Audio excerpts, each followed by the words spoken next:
CCL time! Heroes of the Storm, everybody. Another tournament match, another league match in Heroes as we have 30k in the best of 5 series going up against Wildheart Esports.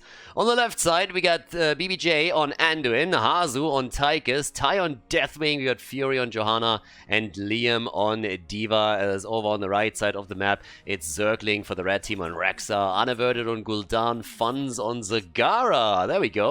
We have Justin on Tyrael and Buds on Stukov. So typical Heroes of the Storm draft for Wildheart Esports. It's getting wild again. These guys have been absolutely crushing it throughout the season thus far. They had a pretty good opening, so yeah, kudos to them for making this very, very interesting. They definitely surprised quite a lot of people, especially the European Heroes of the Storm players and teams have been a bit surprised by what they encountered there. For the American teams, it wasn't quite that big of a deal here. They were already used to some of those Justin drafts, but let's see what's happening in this game, because 30k has definitely stepped it up a little bit. They were off to a little bit of a shaky start, I want to say, as we entered the entire Heroes of the Storm League here. And especially on the first and second play day, they didn't really perform as many people expected, whereas Wildheart Esports exceeded expectations quite a bit. But then, of course, Wildheart also was starting to struggle a bit. Especially on the third play day when they went up against Team Oxygen, who was able to take the win here.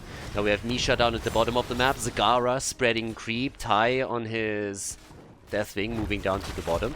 And the Zagara setup is going to be quite interesting here. Now, it would be actually huge for 30k if they're able to take a win here. They would pretty much establish themselves more towards the top half of the standings. Right now, Wildheart is definitely ahead of them, but they could change that. They could definitely at least draw even here, more or less. But there's a lot of push power on the red team, and they're showing this already as they start to take down the top lane a little bit. As far as Heroes of the Storm maps go, if you're talking about Tomb of the Spider Queen, this is a map where you have lanes with easy rotations because the lanes are so close together. It makes for very quick moves from one to another, and that of course allows you to also attack structures, gank up on a player, and this is something that both of them will try to exploit here. Now, the wave clear that we see for Wildheart is actually pretty impactful, and one of the biggest things in Heroes of the Storm is wave clear.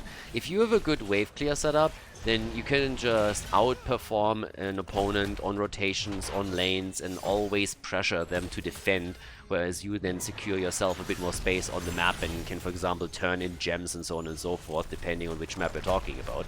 So they're going to try and use that principle here too. Tychus is now pretty much always played with the grenade build. Nick was one of the first players to do that, but now we see that being done by Hazu and by others recently as well. The bigger they are on level 4 still, a bit of attack against Hazu topside. And we got the Medusa Blades for, sorry, Invented Spines, not the Medusa Blades, for Zagara. Yeah, that's actually another tool that they can now use too. It's always it would be kind of neat to see serrated spines here, but that's more of a brawl talent than anything else. In an actual game, you don't really get to auto attack enough for it to really matter, at least not on this level. You shouldn't. Zagara is a hero that in general is quite vulnerable because she can very easily be killed if you get on top of her. So you just need to make that move, and we'll see if they can do that. Now, as we're entering into this, as every single week, guys, once again, the quick note that in this particular Heroes of the Storm event, all the games are played on the North American Heroes of the Storm server, on NA Central to be exact, which means that every European and Korean player that you're going to find in one of those games is playing with the ping disadvantage, ranging from 120 to 150, 160 on average, just so that you guys are aware of this. So yeah, just pointing it out here once per series. But well, as we're now heading into the mid-game, we have both of the teams with enough gems to get the first objective called down here. So we'll see if they can actually make a move with that. Already, Fury is coming in with another flashlight, making sure that he can interrupt that. And interrupt potential is really important. You got the grenade for that, Andron can poke a little bit around it, you got Diva. So as long as you just deny your opponent to turn in whenever possible, you will be able to eventually lock in your own objective. objective, I suppose. Level 7 talents now give us also the next talent for Tychus with the melting point. Keep in mind that there are no medallions anymore. Yep, we have finally left those stupid anomalies behind us. So there's no anomalies anymore. There's no gladiators medallions. Which means that the support meta and also the way that the tanks are engaging is definitely going to shift quite a bit now too. Both of the teams with the turn-in attempt, 47 out of 50, nearly able to pull it off. But they still need to turn in a few more gems if Wildheart Esports wants to be the first team that gets the objective. 30k is trying to now get access to the bottom turn-in point. Problem is that we have two of the heroes on the red team side rotate in already, but D.Va is in trouble, and D.Va gets taken down. Nice, good kill. That's the first blood in the game as everybody is looking to interrupt once more. Fury is making it work. They still need 11 gems to turn in, but it seems like the red team is going to be the one to make that happen. With D.Va down, there were only 4 players on the map, so this is the only thing that they can do right now. So yep, there we go. Bit of a poke up at the top. Tai gets slowly but steadily poked down here and will have to retreat. Now, there's not really a big focus on any camp that we've seen yet thus far. So usually we have a bit more of a pressure around that. Now we have it some taken, but not a lot of damage has been done, as you can see. And now that the web weavers are down, it is time to party in the mid lane as everybody is going in for it. And it seems like Wildheart wants to be the first team to take a fort down over here. Yeah, heavily committing to this already with their, at least their wave clear heroes. They have Stukov helping them out too, and now that Justin on his Tyrael is starting to move into the middle, they're really pressuring this. Trying to go for a kill against BBJ. Anduin alive for now. Deathwing coming in from the top, and they go for the kill against Tyrael, and they get it. Justin just a bit too aggressive here. He explodes onto the fountain and gets taken down a second later, so good for him. But they're still pushing everybody back. The early level 10 abilities that we're seeing for Wildheart Esports, they give them the lead. But again, they dive in too deep, and Rexa gets punished. He gets absolutely wrecked, and here comes the light bomb, and boom! That's a splatter move as Fury comes in for the kill. Seems like Zagara is also going to die. She's at least in trouble. Oh, if they can save her, that would be great. She has 20 gems, so yep, they are able to move her back to safety. But as you can see here, Rexa first of all died, and now look at that move against Gul'dan. That was a light bomb play together with a falling sword, and BAM! That's how you flatten a pancake, right there. Easy peasy. Yeah, 3 kills to 1. Too easy, son, and Gul'dan goes down. So, yeah, that's how you do it. But okay, now that we have the combo available for them, that backline is going to be in a bit of trouble. That doesn't only go for Gul'dan, but Zagara, as I said previously, is a pretty squishy hero. If you get on top of her, she's going to suffer. And that setup can do that quite reliably whenever those cooldowns are up. And I got news for you, that Falling Sword is available again. Here comes the minion wave, plus also camp and objective through the middle now that 30k has turned into. And they also, on top of that, got Odin. So let's go. Here comes the mech play. Top side gets pressured. That web weaver is left completely alone. And at the bottom of the map, it's still a 1 versus 1 situation as Rexa is fighting off against D.Va. But here, we might see the first fort fall, because newsflash, 30k was able to hold on to their own in the mid lane. Barely, but they did. And now here's the move right there. Let's go and see what they can do with this. I'm actually a bit curious. I mean, it's not really like, yep, there we go again. And the stun came already out, and off we go. True and tried combo. I mean, honestly, that combo, we've seen it shortly after Anduin was released. So it has been around for quite some time. Nothing really new or too fancy, but it's always nice when you see it in action. We've seen a lot of Falling Sword, especially against Ana players, but ever since it had such success against Ana supports, we've seen it now a lot more against backliners that aren't really able to move away. And if you pair Anduin together with that, you can of course make it even a bit stronger. We've seen these light bomb combos with other heroes too that have the ability to cross distance fairly quickly. I mean, we've seen with Alarak, for example, with a deadly charge. We've seen it with Genji. So there's a lot of plays that you can make. It's just one of those standard combos that we have in the game right now. But it's always kind of fun to observe. Now at the top, we got Deathwing now pushing this out. The level advantage and the talent advantage that we see for 30k is also kind of neat. So at this point, We have the 13 talents giving them more of a power spike. That also leads now to Spray and Pray being picked here for Tigers. We have, by the way, Gul'dan nearly done with the quest. And here's another jump. And yep, there we go. Jump and jump and jump and jump and jump. That's the problem when you don't have a mobile backline. And there's not a lot of stuns on that team. There's not really a lot of stuns that they have. Once level 13 kicks in, the violent reaction is going to help Stukov to lock a target down. They can, of course, also sacrifice a couple of heroic cooldowns if they want to do that. They have a Horrify, they have more. But if you compare that to other setups, they can simply stun a hero out once that he jumps in. You can realize how this can become a very quick problem. Especially since a lot of these fights weren't even 5 versus 5s yet. So right now, 30k is the one who's going to continue the pressure. It's going to be tricky for Wildheart to really come back into this. Tricky, but not impossible. Again, never underestimate Wildheart. They are wild at heart, and they've shown it more than once. Now, we still have the interrupt potential up at the top. Careful, the Horrify, and the Anduin save from BBJ. Nice, well done. Okay, that was actually a cool one. It could have been a kill. If you have Stukov on the other side with violent reaction and you don't pay attention, you can easily be taken down. That the bot lane has now been destroyed. We have every single fort on the map for the red team destroyed by now. So pretty solid performance by 30k. And they have 25,000 damage now on Tigers. We have 29,000 on Gul'dan, who's obviously happy about the progress on his level 1 quest talent. He's going to have that ready by the time that Ruinous Affliction kicks in. Actually, as I say that, he already has it ready, so duh. But also 8 stacks now for Zagara on the level 7 right here.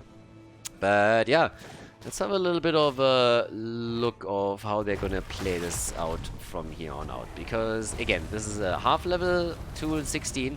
They are level ahead. And once that they got that, they will be able to get another turn in. Now, they don't have the gems for it yet, granted, but they will have them soon TM, and then they can play around it, can go for boss. Whereas for the red team, despite the fact that they hold 80 gems, it's pretty much impossible to make a move towards the turning point. Fury is just waiting for someone to come in, sitting high on his pleb horse over here, also known as the poverty horse, and making sure that he can, with a flashlight, just simply shield glare, stop the channel. That's all that you gotta do here. There's a level 16, now we got the armor piercing rounds, and that's pretty much the moment when they can go for their own turn in. Get one more wave, 2 more, they got the gems, and then they can deliver another objective right here. So, yep, time will tell. And let's go. This could be a pretty dominant Heroes of the Storm series, at least the start into the series. Map number 1, it feels that after the early game, Wildheart didn't make any real plays here. They are just scared and they have to save Zagara because she has 41 gems. So you can't expose her to any aggression. And now that we have on top of that level 16 still missing for the red team, the blue team has an opportunity to push this out, already committing to Odin. And why wouldn't they? The Web Weaver is underway. They burn another minion wave down and they can already start poking at the keep himself. Bit of a shove, but that wasn't quite what they were hoping for. Anduin hasn't committed to anything yet, so Joanna is going to wait. She's always going to communicate that with the support to make sure that they're setting the combo up properly whenever they want to. But this keep is likely going to fall, and if not, the top one is already getting attacked too. So I would be shocked if during this objective phase not at least one of the inner structures would be destroyed. We have Gul'dan rotating towards the top. They're giving up on the defense in the middle because they're trying to take at least this Web Weaver down. Gul'dan is doing exactly that, but the rest of the blue team has now homed in to the mid lane, and they are dropping this one easy peasy. Keep down just as the level 16 is around the corner, and the best of 5, at least up to now, is looking pretty good for them. Now over here, take the creep tumors down, just make sure that they don't have a lot of it.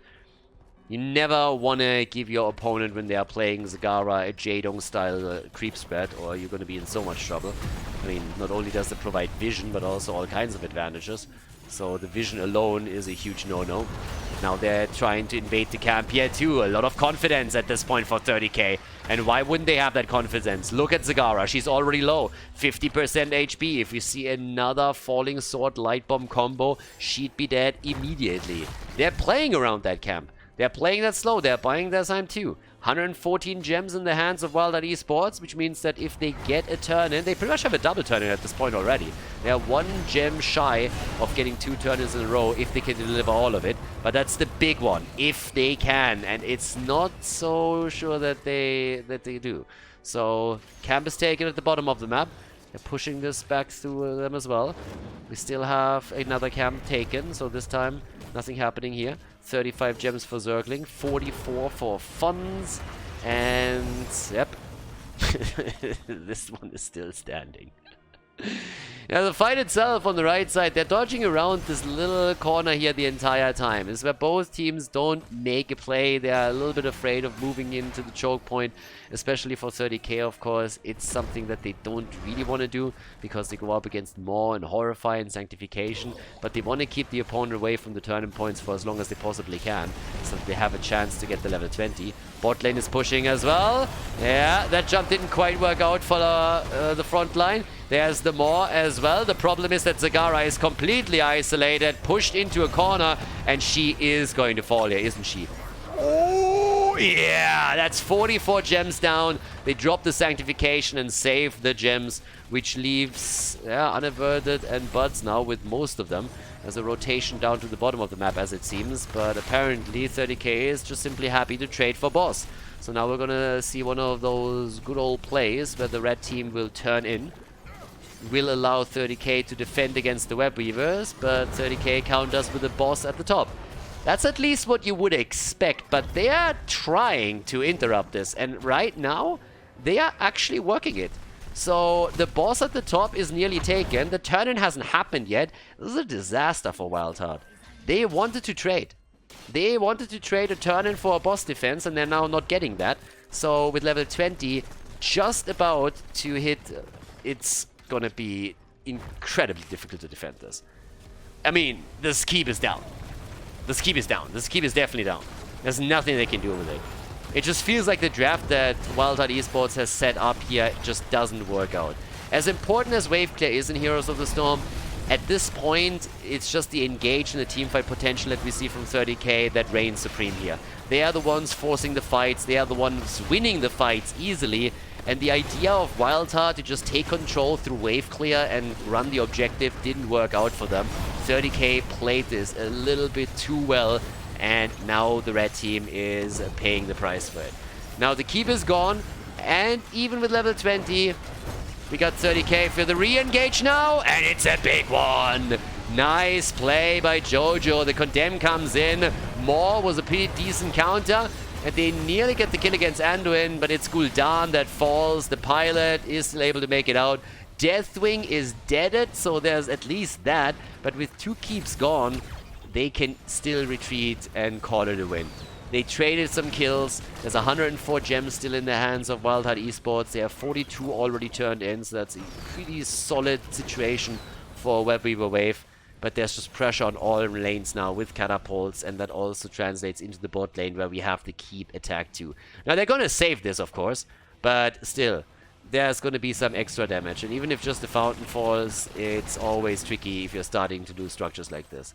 It is safe, even the fountain, by the way. But there's a double camp now about to be taken for 30k. They're going for the one on the left side. They're having D.Va at the bot lane dealing with the Siege Giants. 7 kills to 3. But I also want to highlight that the red team is going to get their 20 now in just a few seconds. So it will be at least Storm Talons against Storm Talons. The problem, as pointed out earlier, is still going to be the fact that 2 of those keeps are gone. So if you just get 20 versus 20, you might still feel, alright, this is manageable. But the huge advantage for 30k is that they can simply focus on macro from here on out and put Wildheart into very awkward situations where the red team will want to fight in the middle for a turn-in, but then has to fall back to defend their core against the incoming catapults. So it's all a bit of a question of how well 30k can now play around this, because the map control is theirs. But a team fight could go either way. If you have a good setup, then you might be able to take the win here. So far, granted, the team fights haven't really gone all too well for Wildheart Esports, but all they need is a big win, and then they can push some of those structures down on the opponent's side and maybe take a boss for themselves and then push through it. We've seen crazy comebacks in the CCL. We've seen some incredible comebacks here. We've seen reverse swipes, so Yeah, now that the blue team is still controlling the flow of the game, they're doing fairly well. But as I said, a good Horrify, a good Maw can change all of that. Now there's the Pope. Big red button gets committed to as well. And that's the opportunity where you're trying to make the play. Let's go. Tyrael with the turn-in. Justin is moving back now, but by the time that he comes back, they're going to be rather low. Catapults, yeah, 3 of them already at the top, and Tyrael doesn't deal with that immediately. They're starting to lose the shield. Now he's trying to defend this, but the bot lane, as you can tell, half of the HP already lost on the keep. So the Web Weavers are going to come down, but of course, as all of these lanes have been pushed out, the Web Weavers are more or less spawning at core, which means they're never really going to make it very deep into this. And even if they do, the defense should be there. Now, I think that the mid fort realistically is going to fall now. But that doesn't really matter too much. I mean, you're 19.5 minutes into the game. If you at that point lose 1 fort, I think you're okay with it. Just got a hunch there. They're probably fine with it. So, yeah. With 2 keeps still gone, all the catapults spawning, yeah, they will sacrifice this one. Falling Sword is already getting used. He gets the cooldown reduction on top of it too. Which means that they now easily take care of the Web Weavers in the middle. And they even hold on to the fort. Are you kidding me? Nobody went for it? Really? No drop? There we go. Alright, that's going to be the end of it. There we go. 4 down, and they take the one at the top. So at least this objective is finally giving some value to Wildheart. Yeah, good for them. But there needs to be more than that. There definitely needs to be more than that. A second turn-in is definitely in the cards, though. They still have 134 gems. Let's not forget about that. So this is an easy double turn-in for them here. If they can turn in, that is. Because the blue team obviously knows what's coming next. So they have an interest of interrupting this. Zergling, 72 gems in his hands. Yeah, he's trying and he gets it. Yeah, turn-in after turn-in. I'm telling you guys, this is the way how Wildheart gets back into this. We've been talking about this pretty much every single time we got a close game on Tomb of the Spider Queen. If you hold on to your gems, you are always in a position where you can make your way back into the game. It's literally the ticket back into a potential victory. And Wildheart is using it. And this is not the only turn-in that they have. Technically speaking, with a few more lanes picked up, they can turn in again. After this, they still have a lot of gems, so there's some potential to maybe take a keep down or 2, and then it would be more or less a tie on the map. So that's a huge one, and we're gonna see if they can make that happen, yes or no. Is Wildheart Esports gonna have their IGN moment here? That's the question. Right now, as far as Heroes of the Storm memes goes, that's about as good as it gets. So bot lane fort will be lost. At the top lane, they're trying to. Deathwing just out of position, but it seems like Tai can help the team to burn the Web Weaver down. Yep, that one is gone. Mid lane also defeated. So not really a whole lot done by Wildheart, but they at least have gained some control over the map now that they push this back, and you can already tell that they are moving towards the top because they're interested in taking the boss, or at least baiting a potential trap in. Yep, boss is up. And they're committing to it. They got the Horrify, they got the Maw, they got the Sanctification. Why wouldn't they? But they still have to play this slow because 30k is going to double check that. They're going to try and figure out what's happening here. They have D.Va and they have the Light Bomb Anduin with the Falling Sword on Johanna. Damage output, 64,000 for Zagara. Top damage dealer, by the way, in the game. Top damage against hero. Has only died once thus far. But both teams now have enough gems for another turn-in. They're dead even in the amount of turn-ins that they got this game. Yeah, here comes the big red button. The engage into the backline again. Here comes Deathwing. Come to Papa, baby. And they're trying to go for Stukov. Oh my god. And... oh! The mech gets shoved away. No! Stukov gets out. That could have been a kill, I think. But yeah, huge commitment on Odin. But now they get it. And once they lock the turn-in, they can also help the lanes to push out even further before the Web Weavers descend and play it around that. And, well, they haven't turned in yet. No, they still missed 15, so there was an interrupt. Okay, 8 kills to 3. Let's make it happen. Who takes the team fight? Entire map is still open. Another shove comes out. They're going for Rexa. There's the jump. He's fading his death once again. But Zergling might still die. And yes, he does. The grenade to the face is taking him down. Easy kill. That's a 2-for-1. It feels like Walmart over here. Rexa and Misha both down with only one grenade. Look at Tigers. The German efficiency. Right there. 2 kills for 1 grenade. That's how you do it. The Germans. Yeah. And obviously, Wildheart is forced into the fight. They're down 1 man and a bear. But they have to go for it. There's nothing else to do. If there's a turn-in, then they're likely going to lose the game. But I got news for you. There's a bit more happening. First of all, there's another big jump. And that's a quick kill against Stukov. But look at that top lane on the minimap. There's catapults pushing in as we speak. And yep, that's the minion wave. That's 3 catapults on the core. They're already getting chased back. And guys, this is bad news. Real bad news. Another jump, another kill. Oh yeah, that JoJo combo is working out extremely well for them here. The falling sword light bomb combo is absolutely wrecking them, and the core is falling, and this is the lead in the series. 30k on map number 1 in the best of 5 here at the CCL. The Heroes of the Storm League is locking in a victory. Wildheart Esports goes down on the first map of the best of 5. Nicely done by the blue team. Well played. GG.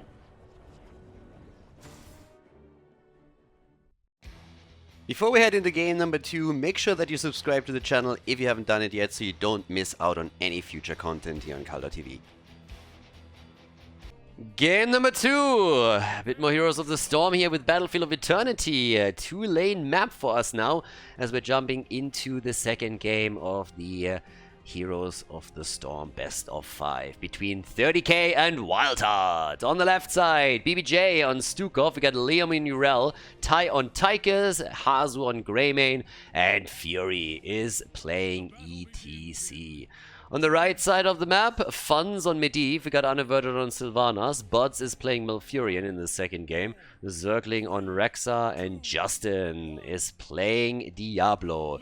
What is this? This is actually a fairly normal combo here for Wildheart Esports. Feels like they've seen the light and have returned to normal Heroes of the Storm gameplay.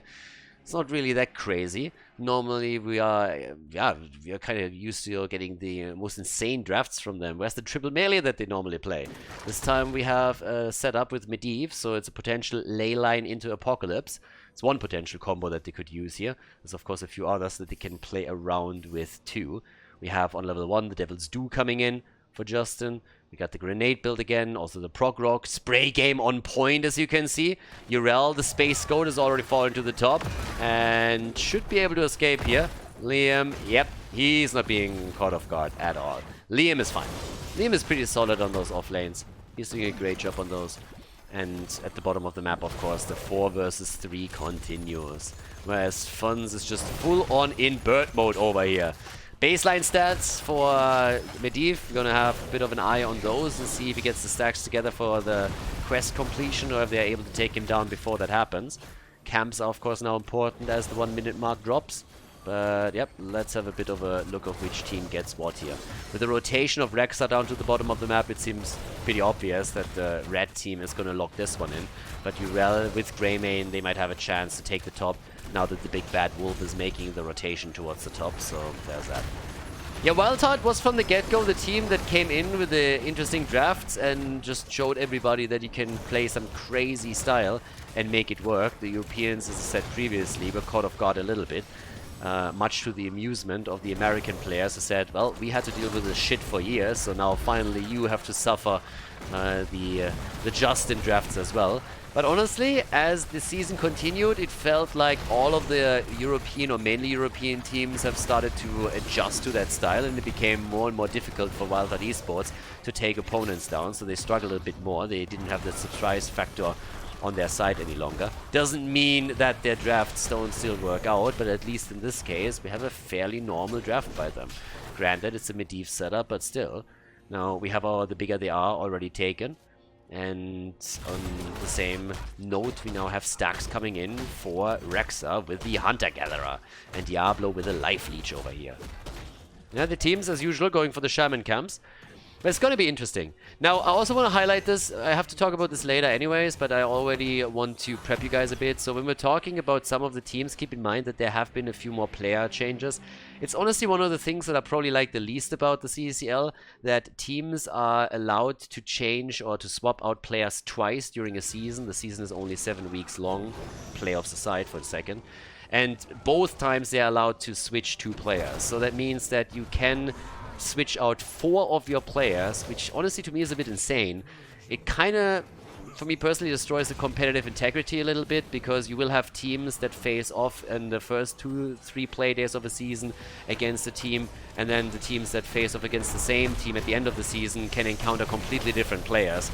So it's kind of strange. I don't really know what they were thinking with that rule set, but be prepared for that. We'll have some of the teams, especially Chili Mountain, when you see them again, that have a completely different lineup than what they started the season with. And given that the season isn't really all that long, I don't think it's a good choice to allow teams to switch out this many players. Just especially since some of those players have previously played on other teams. Again, it's a little bit of a side note tangent, but we've had the question come in a couple of times since we've seen, of course, multiple swaps. Fury, for example, has initially not been part of 30k, so he's a good example of the first swap. And yeah, this is a bit, it's honestly a little bit weird. But yeah, either way, now that we are looking at our first objective, we had the halftime show already secured, and that's an advantage for the blue team as they're starting to come in again.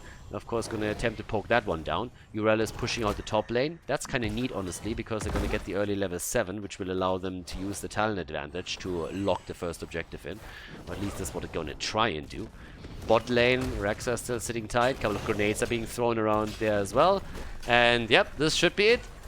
Just as the level 7 is about to pop, the red team decides that this is not going to happen, and they're just moving away. They have some heroes still close, poking and stacking. 15 for Medivh by now. Nice Immortal Stun though. Good play by Diablo, but he gets locked down too and might actually die. The shield of Medivh is kind of cool, but there's the kill against Dibbles, and of course they got the objective as well. So that's a twofer right there. They even take down Misha. So Misha is dead, Diablo is dead, and we have now on level 7 both teams focusing on the top lane as the blue team's Immortal is starting to break a breakthrough kind of right here. Yeah, I don't know, they're gonna break through the wall, and bot lane, our 1 versus 1 still holds true. But 30k is off to a good start. They got a more than half level lead, they have a chance to take the fort down now. If not, then at least eliminate the fountain. But Medivh isn't stacked yet. He has 27 stacks. Funds needs to be careful now. This is really the time as Medivh that can be incredibly dangerous, because you're sitting there, you need to provide shields to your front line or your backliners. At the same time, you're afraid to waste the cooldown, or you yourself might die and lose the stacks. So that's always weird. But yeah, we'll see. Right now, the biggest concern, honestly, is the level 10 ability. Level 7, by the way, went into the taking flight over here. Of a range increase for the poke now too. And of course, as with any talent, every time you get cooldown reduction is kind of neat. Yeah, there's a root on the ground. Portal. That's actually where especially ETC comes into play. ETC and Urel. If you can give portal control, I mean Sukov with the lurking arm too, but any kind of portal control against Medivh is always nice. I talked about this a bit in the past, that what you see very often during drafts, for example, is that as soon as a team suspects that the other, or as soon as a team wants to play Medivh, what they're going to do is they're trying to ban out Junkrat or pick him for themselves, simply so that the opponent cannot pick Junkrat. Junkrat is one of the best heroes for portal control because of the mines. And just to, again, put this out there, if you guys are wondering, hey, why exactly is there no draft? It's not a conscious choice or anything, but these are all cast from replays, and unfortunately, Blizzard does not include draft information in replays. It would be kind of cool if they would just save the draft and replay, and you could skip it if you wanted to, but every single time that there is the option to go through the live draft, I'll go through it. So the question pops up every now and then, on YouTube in particular, so I just wanted to point it out there. And again, guys, if you want to make sure that you don't miss out on any of the coverage over here, make sure that you hit that sub button on YouTube. It's free, so go for it. But yeah, we got another camp taken. Level 10 ability should be available for Wildheart as we're heading into Immortal Phase number 2. Talents more or less as you would expect it. Urel has not made a choice yet, and yep, here we go, the Ardent Defender. I would have been a bit shocked to see anything else, given the compositions that are being played here. Now the level 10 ability for Wildheart will tell us if we're seeing the Apoc combo. if they're going for APOC and Leyline. So far, exactly those two heroes have not made a choice yet, which tells you all that there is to know. There's the Leyline, and this could very well be an APOC play, and indeed it is. So now, if you're on the blue team, you have to split a bit further. You need to make sure that you're not going to get all caught by that, or this combo could destroy you. This is, by the way, a combo that I don't think we're going to see a whole lot from European players. We've seen it attempted once by European players in this league, and it didn't really work out too well, and part of it was really because of the ping problems. So you're going to see this a bit more. Nicely denied here. Okay. Sylvanas followed up with the arrow too, and they're all able to move away and go to the fountain. Nicely done. It was a good power slide by ETC trying to prevent that. His mosh pit attempt, by the way, was interrupted here. But yeah, so at least that worked. But that's exactly the advantage that you have when you play without a ping disadvantage. And you can execute these combos just much, much smoother. Whereas for the Korean and European players, it's going to be a lot more tricky. We've seen this already once in action, and ever since then I haven't seen that particular combo drafted by any European team again. Over here for the North Americans, it works kind of well though. At least the first one was a really good attempt. ETC shut that down, but if that would have been the case, then there's a couple of kills were more or less guaranteed. Now that we're coming in, yeah, there's the quest completed. Medivh, good job by him, nicely done. Also, need Portal to save Justin over here. And, well, let's go. We got already our halftime show about to be locked in. One more hit. Well, a little bit more than one hit, apparently. Halftime show is already over now. Did that already move? It has already moved. I missed it. Damn. Too much focused on the action over here, especially with the ley line setup. My bad. So, yep, there we have it. I was actually a bit surprised. I think he could have burned this down at the bottom, but they're going defense mode instead. So 30k is trying to make a play for Malfurion and Medivh. Medivh, and he dies. The ley line setup still works out. Medivh doesn't really care too much. Time to feed. Quest completed. No problemo. And now with 2 kills to 0, they rotate to the bottom to lock in another Immortal. Nice. Neat. Yep, there we go. That's the play. Taking Immortal number 2. Still haven't taken the top 4 down, by the way. Now that Rexa moves in. On the money pick. On the money pick. He's not going to get that either. Alright, so a chance to take the fort at the bot lane at least down. And here comes the damage output. 20,000 for Tychus. Looking good, my friend. Trying to take also the wall down over here. Deny vision. Make sure that Diablo doesn't have as many walls to bust someone into later on. And they should, yeah, they should get this one without any problems at all. Now, there's a bit of a push at the top. So this one is going to get attacked too. Bot lane, of course, falls back, as you would expect. They give up the fort. They have to. They can't really do a whole lot about it. And here comes Odin. Again, popped early. Tai comes in so that they can secure the Immortal for a bit longer.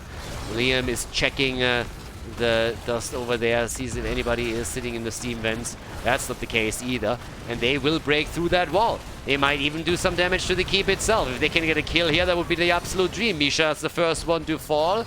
A little bit of bear abuse over here. Unbearable situation for the red team right now. I mean, honestly, Misha barely had an impact in that last fight here, but it wasn't impossible for her to make something happen, but it just didn't. Now that Medivh is down, though, it's going to be a tall order to make any kind of plays here. All right, Misha back in play, and there's a kill against Sylvanas. Nice mosh pit, and that's a play for Core. That would be a 2-0 lead if they can pull that off. But the Immortal is down. It's super early in the game. Death timers are low. They need more kills if they want to make it happen. And they are looking for Diablo. And they take Justin down. Justin is eliminated. And I don't think they can go for Core. I think it's still too early. They fall back. But they did a lot of damage here. 5 kills to 0. The keep is down. They have a lot of space on the map now. They're more than 1.5 levels ahead. So it's a fantastic position to be in for them. And of course, they can take this one down too. Are you kidding me? Tai, get back here. Tai, get back. Now. Right now. Tai, get back. Drop that grenade. There you go. That's my boy. That's my boy. Can't do that to me, seriously. Could simply sit there. Oh, the dive, baby. No, Dibbles didn't have his ult ready, but they still might be able to get BBJ, and they do. Nah, Dibbles didn't have the ult, they could have maybe gotten a bit more, so they had to rely on only Malfurion in the attempt. That was like decent kill. It's the first one. It's honestly the first kill that they got this game. Urel is still pushing the bot lane. Now, it's still early. Those catapults, even if they make it towards the core, are not going to be as impactful as they probably hope for. But yeah, we'll see. Okay, so let's have a look. 5 kills to 1. There's the 16 any moment, and Wildheart is trying to pressure. They got to. They still want to turn this around. I mean, technically they still can. This game isn't over yet. They haven't lost anything at the core. There's the fort eliminated. So, yep, there we go. And let's make it work. Right now, there's the 16, and then they have to make the play for it. Also, over here, catapults already attacking the middle. There's a camp, and there's a catapult already going for the core itself. So shields out. Quest for ETC isn't completed yet. There's the slide, the combo attempt, and that's a kill. That's unfortunate. The staggered deaths over here is something that they really can't afford. So the momentum for the red team is all of a sudden there as they pick up kill number 2, take Greymane down, and this is starting to become problematic. There's... Really? Really? Setzen 6. What the fuck? I hate these catapults on this map. I really hate them. This could actually do damage. Every time I see this, I am tilting. How is it possible that these catapults, after how many years now, still have not been fixed so that they make their way around a camp when it's there? Seriously, like, that honestly makes me mad. Every single time. We had this crap in HGC, we had this crap before HGC. How was this not fixed? But thank God that we have anomalies. Small indie company though. We gotta guys. I know we're a little bit mad about this. It's understandable. But we have to be a little bit patient here. Blizzard is a small indie company. They have a limited amount of resources. And there's certain things that they just can't fix like this. You know, there's like priorities. Priorities still have to be observed. So, guys, calm down. Calm down. This isn't cool. Maybe we can go for a little bit of crowdfunding or something. Make sure that they hire a second developer. And then eventually the whole thing can be fixed. But right now, it's just not possible, everybody. Okay? So calm down. Thank you. Nope. Okay, whatever. So, 16 versus 16. The talents are there. And, well, let's go. Bot forward is about to go down. And honestly, this is the start of a comeback. Wildheart is doing some monstrous work now. They were at 5 kills to 0, or 0 to 5. Now they picked up 3 kills. They are only half a level behind. And they've taken 2 of the forts down. So, if they can knock down another keep 2, then they are on a, structurally speaking at least, on an eye level with their opponent. And if I'm 30k, I would be a little bit worried right now. You don't want to fall behind like this. You played a great game up to that mid game, so you need to be careful now. Okay, the combo attempts again, and ETC is dead. Big shove, ETC down. Liam on the run, has to pop the Ardent Defender here. Still trying to make it out, and the only thing that they can kill is Misha. Another wall stun. Justin is just brutalizing Hazu. Oh, Liam! Oh, and he's dead too. The keep is down, Liam is dead, and Wildheart Esports is starting to take the game here. It looked like a sure victory for 30k, but Wildheart is bringing it back. They went full meta on this draft, they didn't go that wild, and it works out nicely for them. They'll tie up the series here and lock in the win on Battlefield of Eternity. Nice comeback moment for the team in red. Well executed, and a deserved victory on Battlefield of Eternity.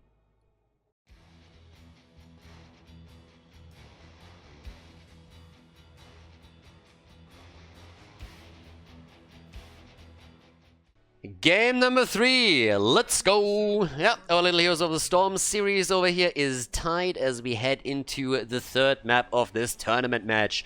The CCL continuing with Infernal Shrines, and on the left side, BBJ are always knew that he identifies as an old man. He plays Deckard Kane, Liam is playing Diva, we got Hazu Ops Again, identifying with that strong Valkyrie, so he plays Cassia. We got Tai on Malthael, and Fury is playing Johanna. On the right side of the map, Wildheart is playing with Zergling on Urel. Again, that triple frontline style with Butts on Stukov, Justin on the main tank, Zul unaverted on Tychus, and Fons is playing Deathwing. Okay, let's go. Stacking. Yes, Hazu coming in with the Lightning Fury over here. Getting some stacks together. The hold your ground is in play as well. And, well, let's go. We got the Shackler over here. And a bit of a play straight in the middle as both teams commit to a 5 versus 5 brawl. Nobody moving away from that at all. But, yeah, the triple line. Yeah, the green dragon, I guess I let that one slide. Everything is better than the chicken. But of course, there are so many better skins than that. So, yeah, there's this. But either way, 5 stacks already for Hazu. I'm actually a bit curious to see how far he can go with this. It's not like he's going up against the Misha combo. But still, he is aggressively trying to get those stacks in. Fury just walking through all of this, doesn't care at all. He's fine. Now they got a Stukov against them again, so they have to be careful. Any kind of lockdown, be it with the Bone Prison, be it with anything else, or maybe later on even Stukov himself, could result in a silenced hero and a lot of trouble. Okay, Tychus of course also pushing away. The first camp is going to be taken by Wildheart. And blue team, bit late on the draw here when it comes to the camp fight. So they're not really quick on that one. Tai is still in the middle and he gets jumped quite literally. And there it is, the block and the kill. Tai is down. The aspect of death already doing some dying just as the game starts. It was a good combo, it was a good collapse onto him. And it highlights again how impactful a good lurking arm can be, especially if you have someone else body blocking the target. So that allowed them to get an easy kill, the early level 4. They also got the camp. There's still one available, by the way, at the bottom of the map, so let's not forget about that. The Zergling is already hopping back in. Alright. And, ooh, we have a bit of an A variation here. We see unaverted, not going for the bigger they are. Nope, in this case, they're going for in the rhythm over here. And, by the way, instead of shielding potions, we get the Ruby this time. Alright, that's definitely a talent that a lot of people are always happy to endlessly discuss which thing they personally prefer, and which they don't. So camps are already set up at the top left side. Red team hasn't really made that move yet, but now that the objective is announced, they should move. Yeah, now they're going, okay. Yeah, I was just about to say, we've had a couple of amateur games recently where we've seen some of the teams not make a play for the camps, and definitely brain farting a bit on the macro level, but over here that just doesn't happen, at least not on the first objective. Now the Eternal Retaliation is in for Jojo on level 4, which means with cooldown reduction she's gonna get more control over the shrine. But of course you have also Zul that can either rotate between lanes while the fight here starts, or he can just slice and dice away as the objective is up and then get his wave clear in too. So right now that's where we have it. Here comes the push. Starting to make a play. And in we go. Top side. They're trying to zone them out a little bit. It's still 8 versus 8, so Urel is making her way in from the bottom of the map as she escorted another lane out. The problem is that the blue team is falling behind now, so good for Wildheart Esports. They have the level 7 talent, just a little bit quicker. Tychus, by the way, not a single stack yet. Not one. He's level 4, he has nothing at this point. But they are starting to take a slight lead. Now it's that 5 versus 5 that we've been talking about on the other hand. And teams are still fighting over it, but 30k doesn't have a level 7 talent. They're still waiting for it. There's still a talent down. It's a huge problem here. Tychus finally with a few stacks on the level 4, but he only got 3 together. That's not enough to really have an impact here. 30 to 36, still no level 7. There comes the bomb, and the Punisher gets taken by Wildheart Esports. Well done. Great play in general. Getting that level 7 talent and holding the advantage over the duration of the entire shrine helped a lot over here. So yeah, good on them. Finally it's ready for 30k as well, so they can at least use it to defend. But the wall gets already obliterated. Yeah, Justin is doing some work. We also have the touch of death. Hazu is sitting at 19 stacks. And yep, the Punisher jumps in for a bit more of the action. They're actually not gonna go for that. They're not gonna make a play for it just now.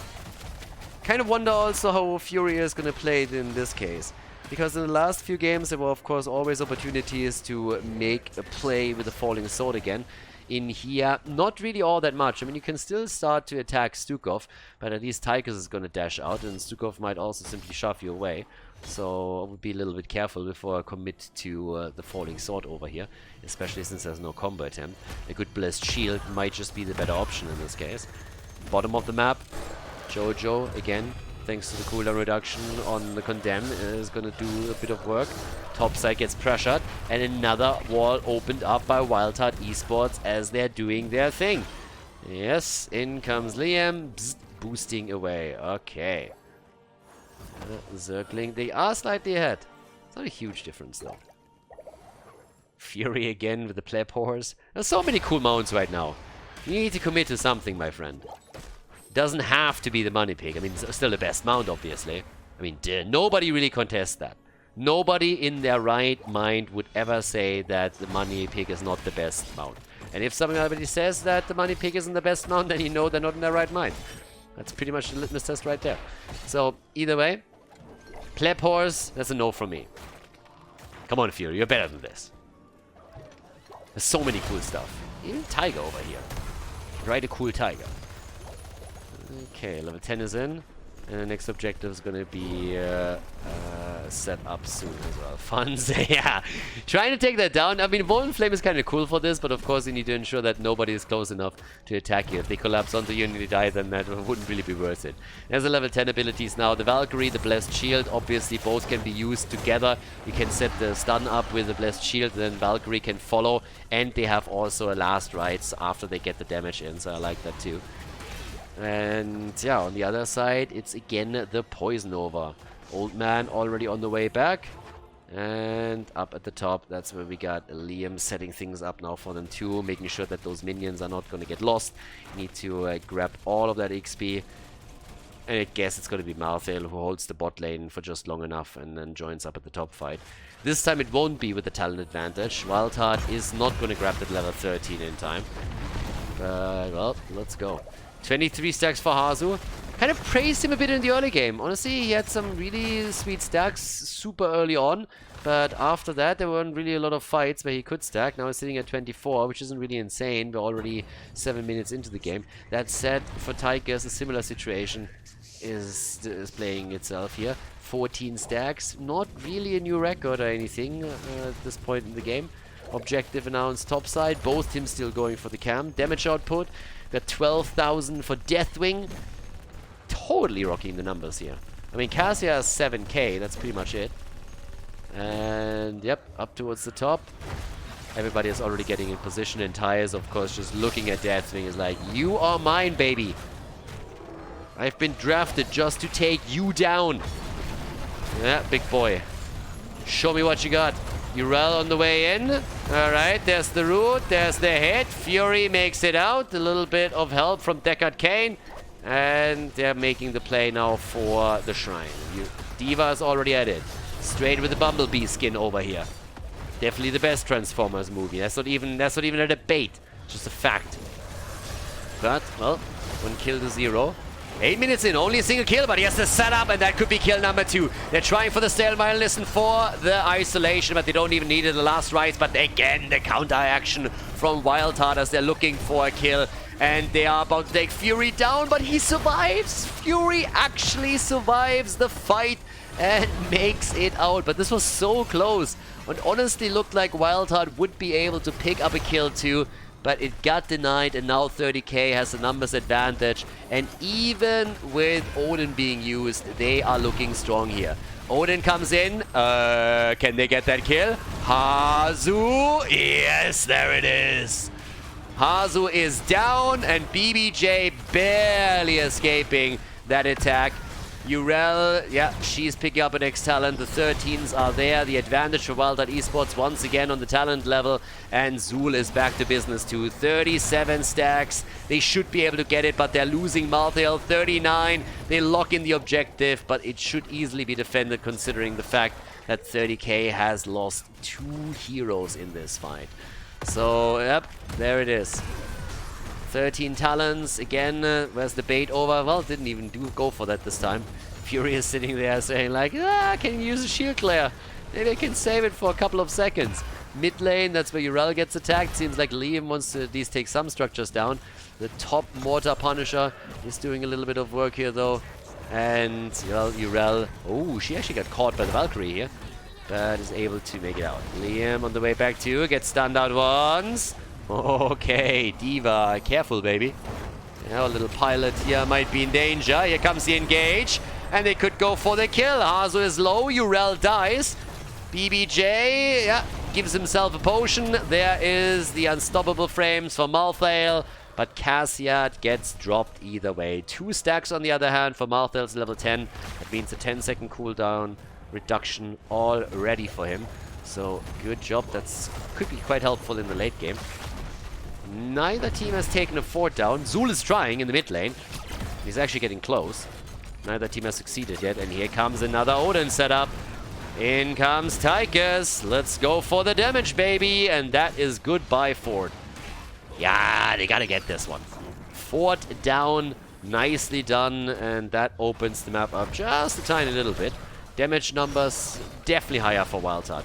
29,000 on Deathwing, 22,000 for Tychus. Neither Cassia nor Malthael can keep up with that. And the level lead is, of course, another added bonus for the red team. 30k. They have to be really careful here. They played a fantastic first game on Tomb of the Spider Queen. Then on the second map, honestly, it felt like they would be able to lock in the 2-0 victory. I mean, they were even thinking about going core at some point, and then they decided to play it safe, and that just didn't do it for them. Wildheart came back, started to take a few kills, grabbed the objective on Battlefield, and was able to go for core, so they tied the series up. But can you imagine this from the perspective of 30k? They felt like they would walk away with a 2-0 lead if they just played it safe, and now they might fall behind over here. Bit of an action in the middle, blessed shield attempt against Zergling.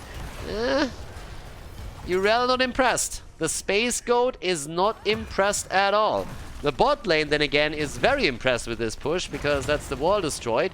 And, well, the rotation is going to take a bit longer. Look who's protecting the flank. It's Deathwing. And that's some easy damage on the fort. Are they going to take it down? Not yet. Do they have to? Of course not. They'll still do that later. It's free damage that they just pushed in. So that's all that you need here. Wall is down.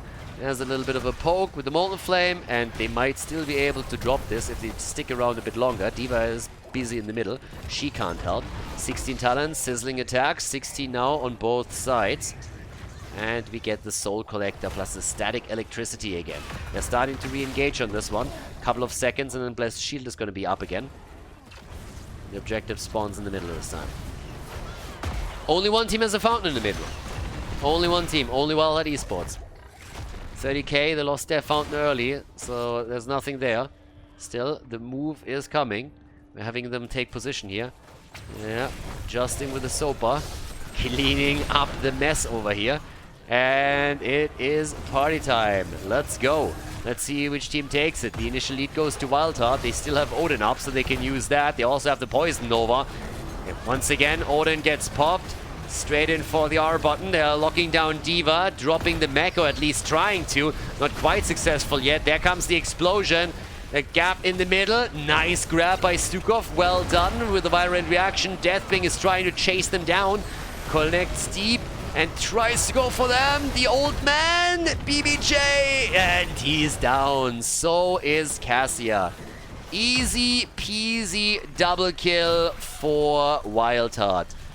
Yeah, easy play. Right there, all the things just coming together, and then the double kill comes through. Fury nearly dying too, so that's 2 kills against Deckard Cassia.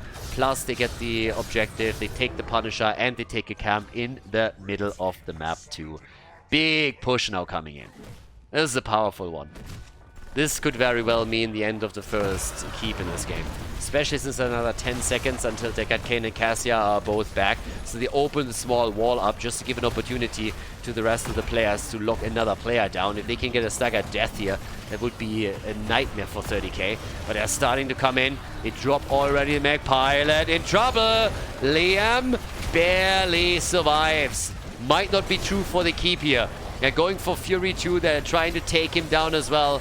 It's not looking good for them. That's the kill. The keep is down, and they are pushing it further, aren't they? They look at an opportunity here. They know that if get another kill, they might just be able to take the core down too. And that Punisher is still sitting at 40%. Nice stun. They try to follow up.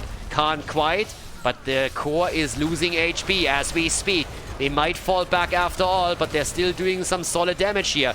88% on the core. If they get a kill, it's pretty much over. Tai in trouble, coming in again, looking for a bit more damage. 76% on the core, 75. There's the kill against Malthael. They got an opening. Odin doing damage, 19 versus 17, 71% on the core. They're looking for more, they're going for Liam, and Unaverted is already starting to hit and hit it hard. They're coming in for the win. They want to right click and they go for it. Less than 50% right now. And they make the commitment. They go for a kill with another slicing and dicing from Zul. The kills against Cassia, the kill against Johanna. And that is a lead. After falling behind after the first map, we have Wildheart taking 2 wins in a row and taking the lead in this best of 5 series.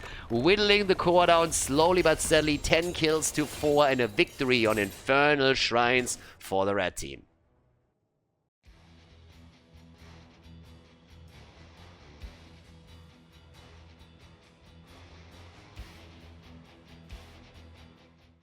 Game on, everybody! Party time. We have Wildheart Esports going a little bit ham over here as we go into game number 4. More Heroes of the Storm with Volskaya Foundry as our 4th map. So BBJ on Anduin for the 2nd time in the series. We got Tai on Liming, Hazu on Rexa, and Liam on Urel with Fury on Imperius. Over to the right side of the map, Wildheart with Zergling on Leoric. We got Zbats on Stukov, we got Justin on ETC, Unaverter on Cassia, and Funds is playing Thrall. So, times have changed for 30k. Previously, they were in a great spot where they were ahead in the series and were thinking about locking in the 2-0 lead. And now all of a sudden they find themselves behind. So if they want to bring this to a 5th map and potentially win it... Oh my god. Was that the quickest kill that we ever had? Someone just got shit on. Okay, I mean, he's back already, so that's a good thing for Leo, but holy hell. He just wanted to bait some cooldowns. That's all that he wanted to do. I don't even know what I wanted to talk about at this point, but yeah, they need to win this one if they want to force game number 5. And so far, they're off to a good start. They come in and they take down Leo. He's back immediately. But that is how you announce that you want to win the game. Exactly like that. You come in and you go in for one of the quickest kills that we've ever seen in Heroes of the Storm.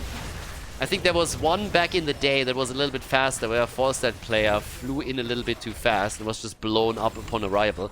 But that was the only one that I can think about that was faster, and that just by definition because he can cross the map a little bit quicker.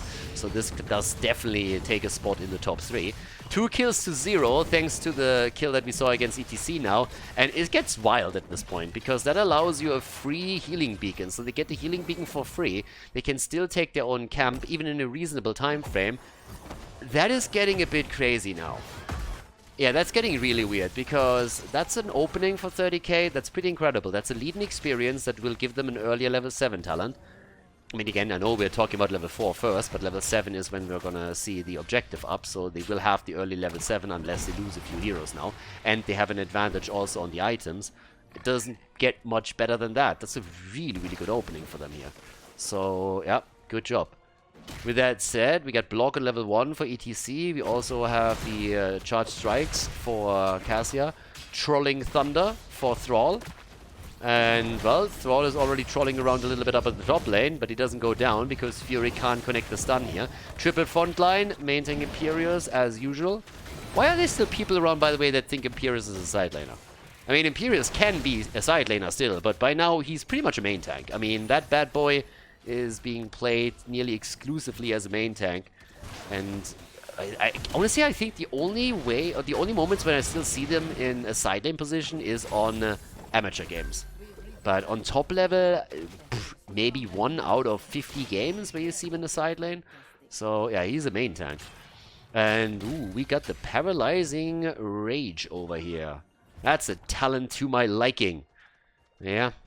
Let's go for a little bit of healthy rage right here. Yeah. Raging for 5 minutes every day makes you live longer. Just in case you didn't know. I read a headline that told me that. Studies have said. Okay, so 6 against 6, 2 kills against 0. By the way, don't believe this shit. I mean, there's people that actually believe that when I say this, so don't. And towards the top, yeah, there's a level 7, just as I said. So at this point, we got level 7 nearly kicking in.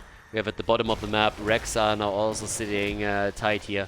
And still a little bit of drain value against Misha, but we now got Calamity, and hello, Wildheart. Hey, they have level 7. You kind of want to fall back here. Don't want to fight for this, or stuff like this happens. Pfft, easy kill. Easy kill against ETC. Oh yeah, that's how it goes down. ETC thinks he's cool, sticks around a little bit longer, is like, I don't care that I don't have a level 7. Team. And then he's like, dead. So yeah, ETC is down, level 7 now on both sides, but it doesn't help them because they still have to get the beef back. That's 3 kills to 0 now for 30k, and that's a freebie on the Protector. That's an insanely early one. Guys, we're talking 4 minutes on the Protector now. That was going to be a very, very weak second and third Protector, quite likely, because that first one is so early. Oh my god. So now they're taking the bot lane down. They're not even transitioning to the top. They're trying to prepare for the bottom of the map instead, which is a little bit more unorthodox. The normal rotation is towards the top, but again, you want to prepare for the third objective apparently here right now, so that's also okay. We've seen this from the Polish team on the European end in the past a little bit. Waiting for the next minion wave, playing it out slow, and then making the play for the fountain. Let's go! 3 kills to 0 and the level 9 lead. They are looking at a really great opening. I said it before and I say it again. It looked tough, 30k. They didn't really expect to be in this spot, to be behind in the best of 5 series. But now they've won the early game. And if they can, of course, lock in a victory here, then we would go the full distance in our Heroes of the Storm match. So there's that. Let's see if they can actually work that out. Up towards the top. Yep, there's already Zerglings sitting, this time a little bit more cautious. Not really making any big plays there. We got a tie down at the bottom. And off we go. Yes, 30k still tight. Taking that too. And here we have it. Boom. Now, with all of this said and done, that's an early level 10. More items. I mean, again, they didn't even have to use the items in the last fight because they killed ETC and they had the lead within their talents before that. So now they didn't really have to use anything. They have 2 turrets. They have 2 healing beacons now. As far as item control goes, you're in a fantastic spot. You're in a great spot right now. So, yeah, that looks pretty neat. And thanks to that advantage, you can even push the top lane a little bit more aggressively. We got the light bomb again. This time I guess Urel can use it to hop in. Earthquake, Entomb. ETC not making a choice yet. With that build, are you really going to go stage dive? I don't really think so. That's going to be a mosh pit. I would be shocked if it's not a mosh pit. How are you going to play this out with a stage dive? I mean, I don't really think so. I mean, time will tell, but not even Justin is crazy enough to go for a stage dive here. But, well, then again, it's Justin, and it's an A, so we'll see. Either way, blue team, they still are playing around the advantage that they have here, and they're doing fine for now. But of course, that item advantage that is being held by 30k, they have to use it eventually, and they can either wait it out for the objective, or they can attempt to push something else on the map here. So, we'll see. Down to the bottom of the map, there's already Liam sitting tight, going up against Zergling here. Still our 1 versus 1, the 4-man rotations are still ongoing, so there's that. But, well, let's see. A little bit of poke. Yeah, take that down. If they can take that one, if they can take that fountain, can you imagine how amazing that would be? That opening for 30k going into objective number 2 would be just so great. And there's the mosh pit. Surprise, surprise. I'm a little bit disappointed now. I honestly wanted him to pick stage dive now. It doesn't really make a whole lot of sense, I think. But still, now that he made us wait this long for the talent, I wanted to see something a bit crazy.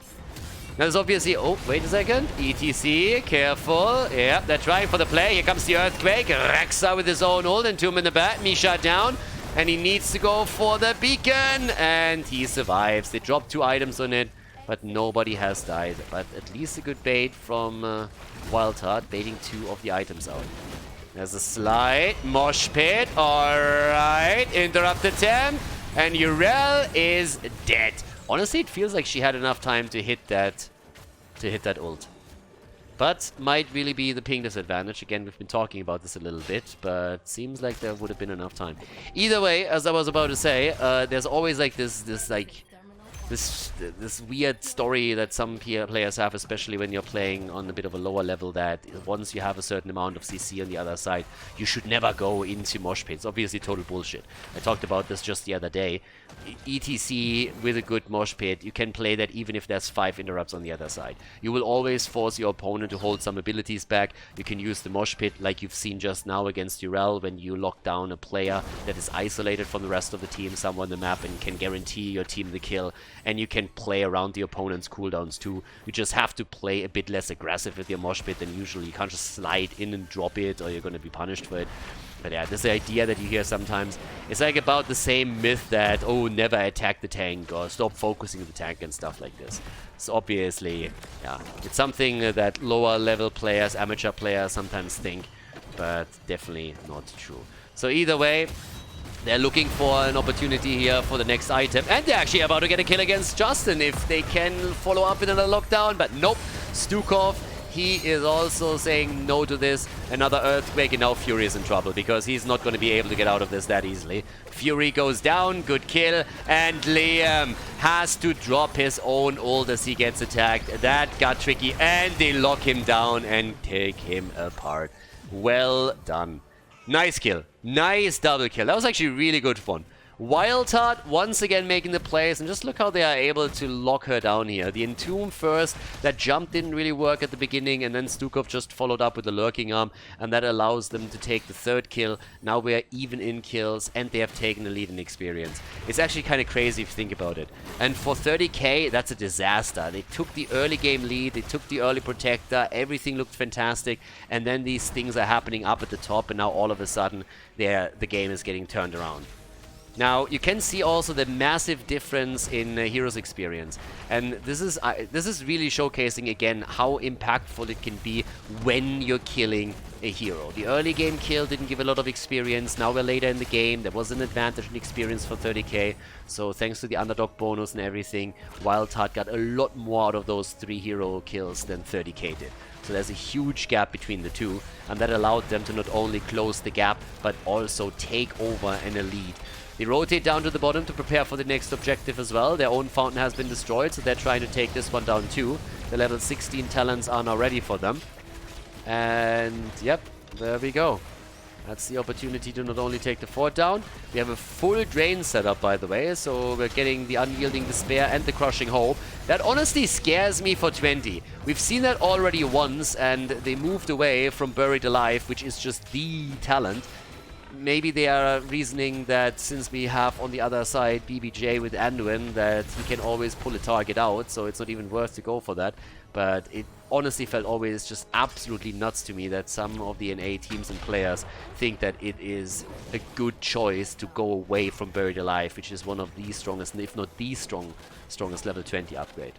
But we're not there yet. Given the build though, it kind of highlights that we might see it from Leoric once again. So the 16 talents are ready for both sides, and that's the moment where 30k decides that they want to go and take the fight here. Yeah, there's the setup. Can they get a follow-up? Has no kill yet. Only Misha has fallen thus far. Leo down. Alright, they are about to take down those 2 turrets that are being dropped here. And they're looking pretty okay so far. If they can make it close enough for another connect with Imperius, then they might be able to get a little bit more. Also, quest is now completed for Rexa. That's kind of neat for him and Misha. A little bit more armor on both their sides. Trying to take some of the camps away. Imperius is up at the front. Goes for ETC, and Buds has none of it. Shoos them away quickly. But they're still trying to make the play for this one. Leo is back, so it's a 5 versus 5, and they're going for him immediately again. Light Bomb comes in, and ETC is down. He wanted to go for the mosh pit, but it got interrupted by his death. That's how you interrupt the mosh pit, people. You just kill the guy. And they're not stopping there. Leo is dead too. He's getting a lot of trade value lately. Now they are making the play for Unaverted, and it seems like Cassia is also going to fall. That's a nice one. Good Calamity kill that we see from Li Ming. So all of a sudden they're picking another one up. I mean, Jesus, can you stop, ladies and gentlemen? Li Ming pays for the kill with her life. but that's still hashtag worth it. 1 versus 4.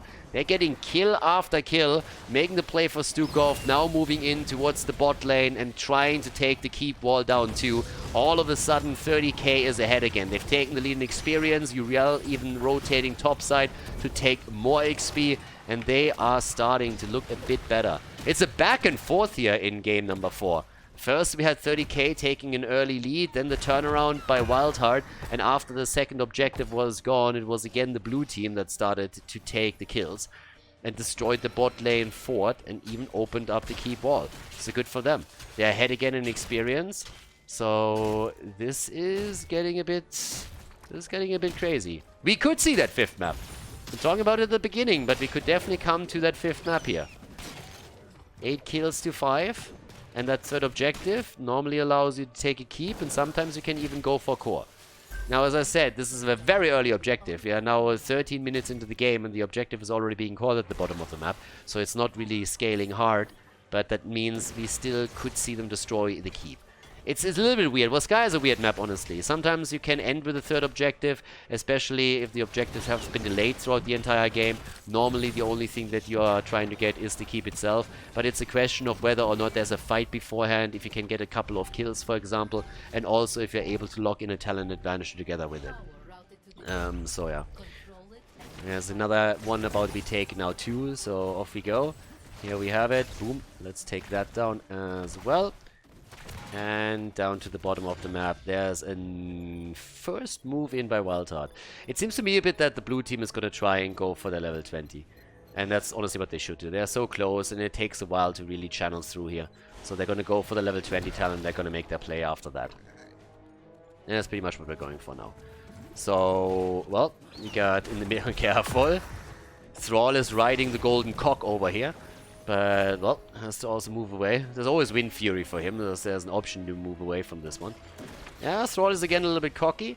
But he's sitting in plain sight here. It's a majestic beast that he's riding. But he also needs to be careful that Fury doesn't get close enough. Again, that lunge is always a death sentence if it connects in the situation. There's the level 20. And off we go. There's a moment where we got Tal Rushas in. We got the kill command. Impervious. And the Seraphim, and they start to take over. And it's up to Wildheart Esports now to get their own level 20 and then maybe still contest that. And if not, if they can't, then at least use the 20 to defend their keep. And I'm looking at Leo. Again, his other 20 got buffed. He has a little bit more armor, but still.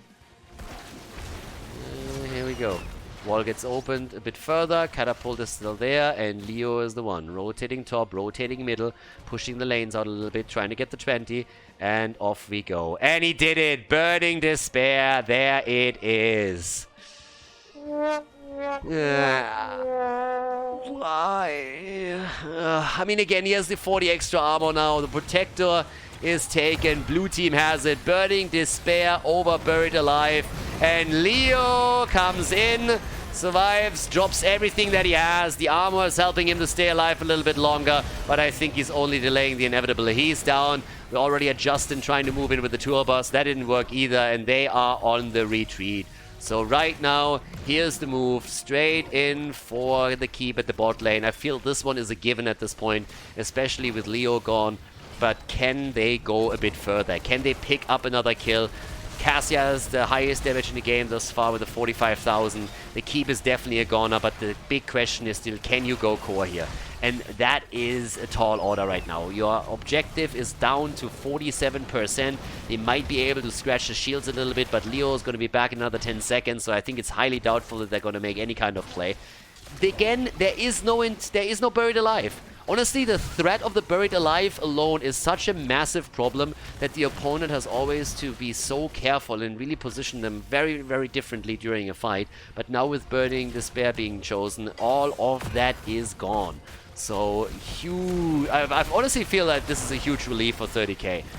Of course, Burning Despair is better than nothing, but I'm pretty sure, looking at 30k, that they would be much more afraid of a Leoric that has a Buried Alive and can set it up for Cassia and especially for Stukov to get some decent damage out. Now, there's always Anduin, granted, so there's that, but as long as you make sure that he either gets caught or that he is at least zoned out a little bit, you're going to be fine here. Forts have been destroyed. The keep at the bot lane is down now too. And let's see what else they can pull off here. 9 kills to 5. We still have the advantage for 30k, and it's about items again. 2 of the turrets are already in their hands. There's not really a whole lot of items on the side of Wildheart. Actually, they don't have any items whatsoever. So they're going to try and take their first one here. Here comes the move for ETC. No mosh pit for him right now. They make the play for Stukov, and Stukov is down. The Admiral is dead. And now, with a healing beacon drop, they're trying to make the play for the next one. And that is Leo. Goodbye, Zergling.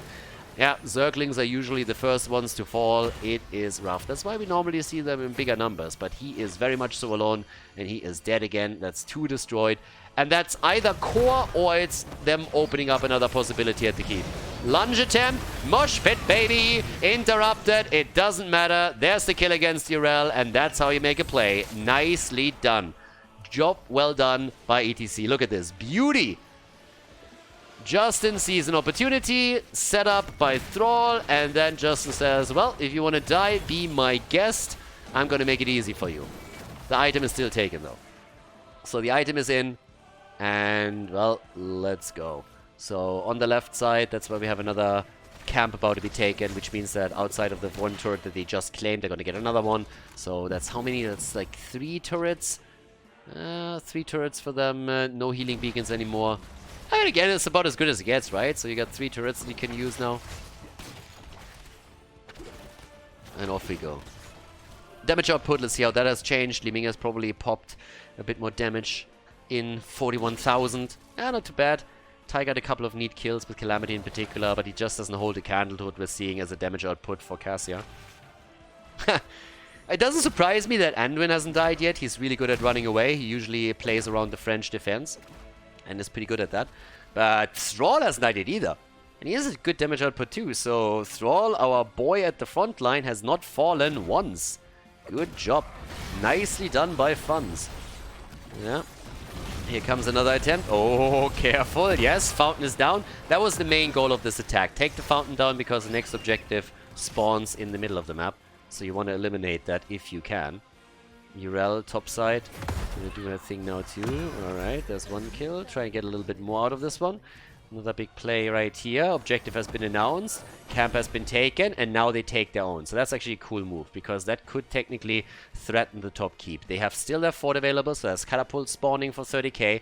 They're going to push another wave out potentially. At least they're waiting it out here. And now, if time works in the time works in their favor. So if it's actually an objective that gets delayed, that top lane is going to be in trouble. There's 1 catapult and there's a camp. That's going to push. And all eyes, of course, again on the engage here. Leo circling at the front with his ult. We're going to see what he can do here. And we have to wait for Pitkit, a.k.a. Justin, to make his play with the tour bus. And they are on a timer. First of all, they lost the position. So now they are in... yeah, there it is. And easy escape. Yeah, well, that's the problem. If you don't have Buried Alive, Imperials can escape without BBJ even having to do anything. But the top lane is a problem, as I said. First turret is already getting dropped. They got 2 more. Here comes the mosh pit, and it gets interrupted right away. No chance on this one. Turrets, 1 down, 2 down. They're dropping them. They're trying to go for the kill against Thrall, and he's dead. Thrall is down. Tai came in with a kill, but he goes down too as the ball of lightning connects hard. Kill for a kill, and that's the resets gone, at least for now. Topside is also still pressuring here, and that's going to do a whole lot down here. It's a back and forth the entire time. 12 kills to 7 now in total. The blue team still looking for an opportunity to lock in the objective that would surely give them the win in this game. The 2 turrets are still up, but they're slowly getting chased off here. Urel is hopping away. Zergling looking for another entomb. Connects it, but Anduin is ready. Drops the trade and makes sure that they are able to escape easily. Okay, topside still getting pressure. We're talking about the keep now. They have to do something about this. Yeah, down here, 23 against 22. Levels at this point. Want to make sure that you're getting the items. Wildheart invading, trying to make a play. But the top lane, as I said, it's in trouble. They are losing another keep if this lasts for much longer. Here comes the attempt of Anduin to make use out of the ult again.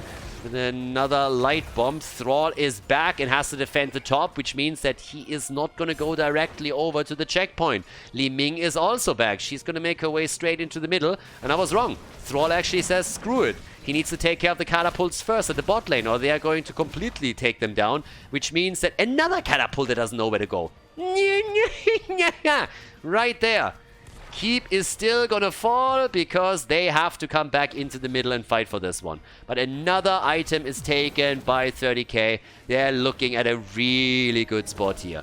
The top lane, Keep, is about to fall, and down here, the engage for the objective is happening as we speak. But catapults will be on the core of Wildheart Esports from the top in the bot lane in just a few seconds. They need to send someone back to Soon TM. There's 2 catapults here, one coming out from the bottom, which means that now we are 23 minutes in and this is gonna hurt. So the fight is starting up, but the shield is about to go down for Wildheart. They're going to take damage there any second now. And this fight is still going to be played out much, much longer. Shields are getting attacked. Lanes are pushing in. And 30k isn't done with the objective yet. They still can push in here. They dropped the healing beacon already. A little bit of space created as we are seeing Stukov do his thing. Shield nearly gone on the core for the blue team. It's Urel that dies. Big mosh pit. They kill against ETC though. And there's an objective now, a protector for Wildheart Esports. But they lose Leo. They lose ETC. Thrall comes in for the kill. The core is starting to lose hit points. And they are going for the protector. But we are at 54. It's Winion time, baby. It is Winion time. Goodbye, Wildheart. You won the objective. You lost the game. 30k takes the victory and forces game number 5 in this series. GG and well played.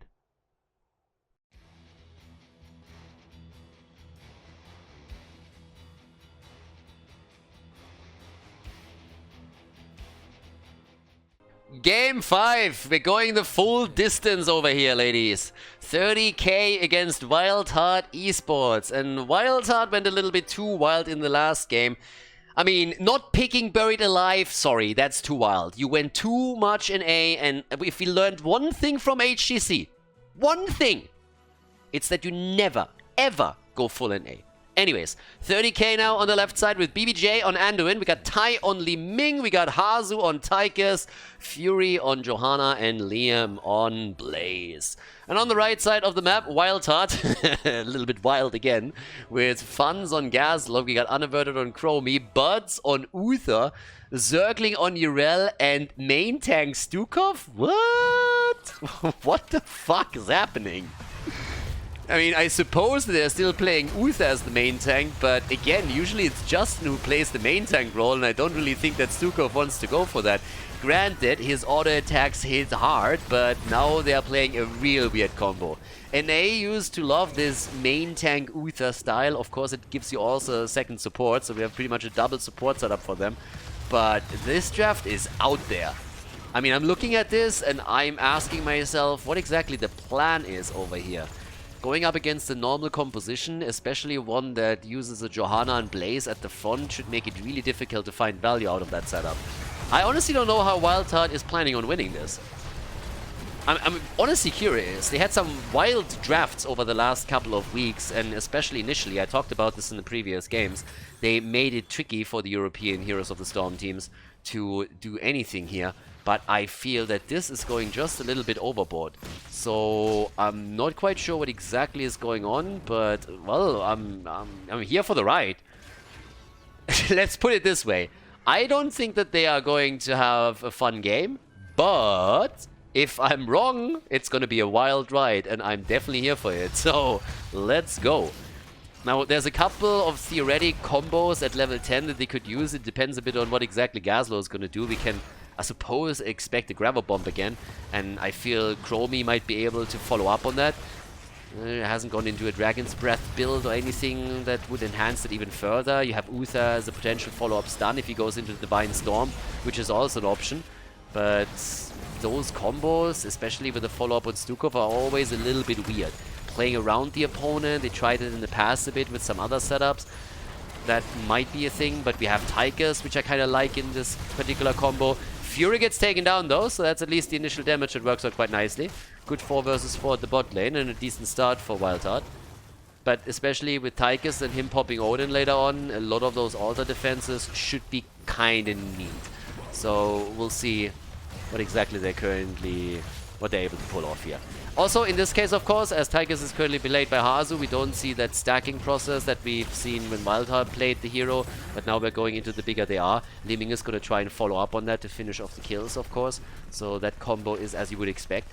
Triple altar phase is now starting up, and thanks to the kill, we got a slight lead now for Wildheart Esports on experience. Not that it should matter. I mean, there's always the potential that around the 3rd altar you're going to get your level 7. That potential is always there. We'll see if they can make that work, but the difference is honestly so small right now that I don't really think it's going to become an issue one way or another. Time will tell, though. Yeah, BBJ needs to be careful here, too. Can't run into that too easily. So, there we go. Alright, what else are we going to get? A bit of an interrupt at the top even. Zergling is going for the channel. Now we have Blaze moving over, channeling the top left. So, as usual, on the triple altar phase, we have the top left, top right exchange. Who gets the 3rd one, though? Shots are being fired, quite literally, and it seems like everybody is starting to jump in on this. Is that interrupt? Nope. Shots get soaked, and that is another altar salvo fired against the core of 30k. Okay, now we got 1 kill to 0. We got level 7 talents for both. That gives us calamities, and now Li Ming with the power spike. Melting point on level 7 has also been accomplished.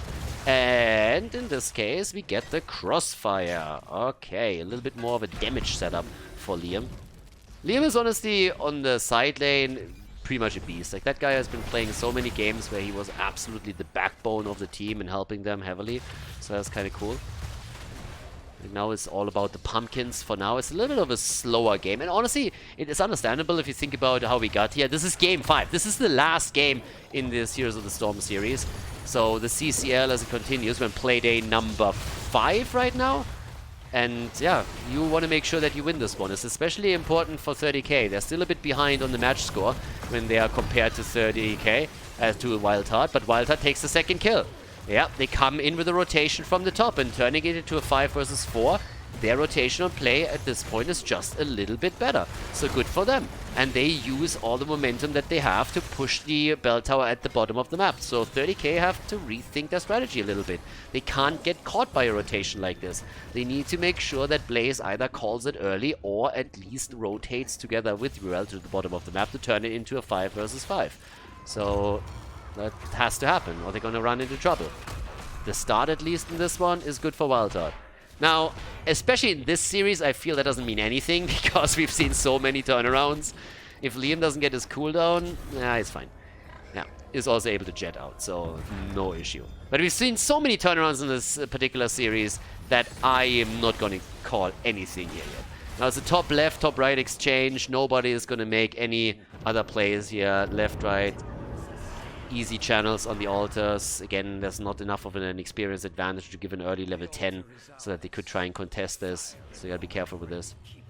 But yeah, right now, what else do we get here? First level 10 is gonna be on the side of Wildheart. They already got the slowing sands. There's the gravel bomb as expected.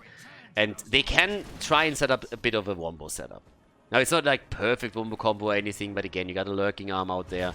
Kind of try and come through after the Gazlo's combo comes in, and then we'll see. But yep, here comes already Stukov.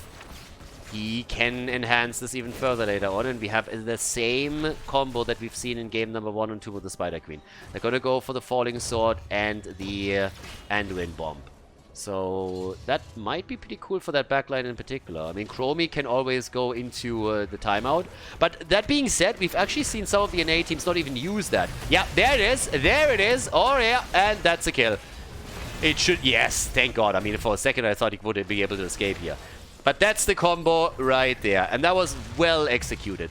That's what they have to be careful about. I mean, look at this. Beautiful setup.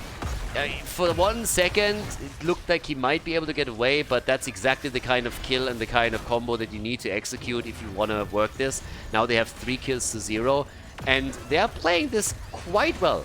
I gotta admit, I still think that their combo is gonna suffer as the game continues, but you gotta give them some credit because this is well executed. The shots or the calls that are being made are usually very snappily executed by the players, and they are on the same page here, so this is looking pretty solid early on. But the lead is not big. Again, it's not even half a level. It's a little bit misleading to just look at the kill count here, because the experience situation is a very different one. Now, that should be a free channel though. I don't think they can be interrupted. Well, they did it once. Okay, they got the shield glare out. Still a bit of a play with the circling at the bottom. And they're trying to play around this too. Have to dodge out on all the Chromie damage as she's poking this out. Li Ming is, of course, in a very similar situation where she's YOLOing one combo out after another, trying to hit this. There's the attack and the bunker up. Jump into the back line with a falling sword combo at the same time to get a kill. Divine Shield on Stukov. The double support always, giving a lot of sustain to the team here. So that's the big problem that 30k has. They have to get those kills eventually. Here's another setup, but this time the combo on Gaza does not work out. Zergling also committed to his own heroic ability, so he burned the cooldown too. But we still got Odin up. No, shield glare. Yes, the interrupt. In the nick of time. That was a close call. But the turrets are there. Fury eats nearly all of the damage. Oh, and gets dropped by Chromie regardless. 4 kills to 0. Wildheart Esports, everybody. Starting to work it. 24 to 32. Yeah, so far so good. Nicely done by them. And they are still starting to pull ahead a bit. They are, it's actually kind of surprising. Experience is the mini experience lead is pretty solid for 30k. That's a bit surprising. 2,600 extra XP for Wildheart, thanks to the kills that they got. But if you look at the experience in the game, they're not really all that heavily ahead. And that's mainly because the experience gained through minions is much better for the blue team. And that's to a big part, at least, thanks to Liam. So Blaze is doing what he has to do on that offlane. He is just out-rotating Urel a bit. I mean, it's also one of the reasons why Wildheart got a few kills earlier, because they rotated down. That combo didn't work out with Fury and BBJ. Another Gaslow wombo that didn't hit anything either. So both of the teams blanking a little bit on the setups here. But that altar is, or the bell tower is super low. Divine Shield keeping Urel alive. 5 versus 5 setup still. And off we go. Oh, no, not quite. Yeah, that poke on Chromie in particular is really hurting a lot. And you look at the damage output, she's with 25,000. Very much so in the lead on her side. The interesting part is that Tychus is a bit farther ahead even. He's at 26k now. But now that both teams have their level 13 talents, that gives Li Ming a bit more wiggle room with her plays. But it also announces another altar at the bottom of the map. And that's going to be one that 30k has to fight for. Now, this is of course the comeback map. If you scale into the late game, this is the map that you want to play. And I think especially the level 20 talents are going to be pretty crazy for 30k. Cooldown reduction on the Johanna ult, big red button, double glyph. There's a lot that can be done on 20, but that's still 7 levels away. So that's quite a distance to cover. You need to do a bit before you get there. You need to definitely have a more of an impact. There's the combo into the back once again. Trying to set that up, building a bit of pressure onto Funds. Zergling, careful, Tai is low, everybody's low. They have real trouble breaking through the double support here. It's a huge issue for them, especially with Urel holding the front and having also her own survivability talents. So that makes it even harder. They're zoning for buds, and already another altar gets given up by 30k.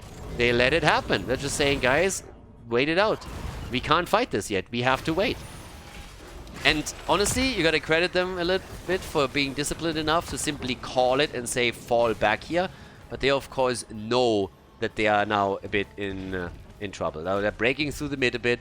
That's some experience lost, not a whole lot, but at least a little bit. He's sitting at the side trying to slow them down, which means that more experience is now going to be lost for Wildheart. That's the reason why they have never taken a big lead in XP despite the kills that they got. Again, bunker gets used. Might have to move out here. It's going to be tricky. Moves away. Same time we have an attack against Uther, but he's still alive and Liam is on the run. Moving to the top now. Bell tower control also in the hands of Wildheart. Blaze nearly down, but the jump at the same time hits the backliners, and that's the... Oh, not the end of Uther. Nice, Divine Shield. The timing, baby. Well done. Good job over here. Okay, they're still looking for another kill, but not yet. Now the problem is, of course, that if at any point there's 1 or 2 kills that happen, 30k will have a lot of momentum here, simply because of the fact that there's not a ton of wave clear on this side. Now you have Gazlo as the main hero, but there is a good chance that when you... there's a good chance that there's a little bit of a snowball happening. Either you take a damage dealer down, then the damage is lacking on the side, or if you take a support down, then some of the sustain is just gonna fall flat. But so far, there's not a single kill for 30k, and they really have to work on that. So it's a triple altar phase, and they have 1 bell tower down, which means there's a potential 15 shots that are gonna be fired against 30k. They could end up on single digits now, which is the reason why they're playing way more aggressive at this point. There's pumpkins coming in now too, and Blaze is rotating away. It seems like they're just going to accept the fact that they won't have four altars as this happens. Channel top left, top right, and Stukov has now moved down to the bottom of the map to channel this one through too. It's going to be 10 points on the core, and another kill against Anduin. Wildheart Esports, everybody. They are starting to crush them here. 10 against 19. They're making this draft work. They are actually making it work so far. Now, when we hit that late game, that's the question if they can still pull it off then. But so far, 30k is just sitting tight, playing the defensive game and saying, guys, wait for the late game. They're losing heroes in this situation as they have to defend the death zone, for example, against pumpkins that are moving in. Outside of that, they're playing a very passive game, trying to fall back, rotate with Blaze, keep in experience range, get the 16 together with their opponents, which gives them mirror ball, armor-piercing rounds. They have the fanaticism now and the juggernaut plating. But outside of the 20, they gotta be super careful here. Ty has taken damage. They even pop up Odin because they know they can't afford to lose more points on the core. They are down to 10 points. They have a third of what their opponent has. Hazu is starting to poke away now that he has Odin activated too. And, well, let's see what else they can do here. Because they are struggling. And, well, maybe it can make some plays up at the top. You have to keep that boss in mind now too, because that's another 4 shots that get potentially fired. You can't also afford to lose anything else there, yeah? They're trying to make a play for circling at the top. That at least was a nice move. Can they get that kill? They're trying to close the distance. Fury doesn't get that far. But you can see that they're a bit desperate here. They are trying to get an isolation kill now because they know they have to break through something, so that they have to make a play, that they can play game when the actual objective is up. And now that we have a double altar, this could technically be game. This could be game right now. So if they get someone, if they get again Jojo with a light bomb into the backline and push unaverted back, that would be one of the plays that they can definitely try and make. And I think that was the idea from the beginning. But so far, that hasn't really worked out for them. Now there's another combo pushing him back. Still a 1 versus 1 fight between Blaze and Urel over the top. I would suppose Blaze is going to interrupt that too. Ty, if he gets a bit closer, he's going to get poked down. He needs to be super careful here. But there's the move back. 5 versus 5. Once again, they're trying to make the play for Urel. At the same time, the interrupts are coming through. But it's only Ty right now. He's poking again. They're getting the poke, and the channel is through. 5 shots fired. If Urel gets it, it's over. Urel needs to be interrupted. 5 points on the core. It's Tigers who takes care of it, but the fight is already happening down here. And if Wildheart takes it, this game is done. This is the moment. 30k is pressured. They can't wait for Storm Talents any longer. They have to take it right here. This is where the sausage is made. They need to come in for it. And, yep, Zergling gets attacked. Still alive, the channel, all the sustain. Not a single kill so far for 30k. They're looking for it and they need to find it now. Ty survives, barely jumps into the pumpkins and has to move away. Gets the heal from Anduin. He keeps the boys in play here as Fury comes in from behind. Gets another condemned through. Fury in trouble. Oh, he's gonna die and he's down. But I think that it could be it. Yeah, Wildheart is coming in for it, but with a B-step. Nice, I like it. Nice touch here. Here comes Li Ming, and so far it seems that 30k is going to go down. At least Uther falls. Anduin is alive. They're trying to go for for Blaze, and he makes it. The game is maybe not over yet. Hazu with another grenade, buying a little bit more time, but now there's nobody there anymore. Li Ming is at the bottom. There's the channel, and that is game, ladies and gentlemen. Shots are fired, and kudos to Wildheart Esports. Very nicely done here. I didn't think it would be possible, but, well, we were in for a bit of a ride here. Crazy draft from them, and it works. They take down 30k, they take the 3-2 victory, and cement their position in the standings here in the CCL. Well played, Wildheart with a win on Towers of Doom.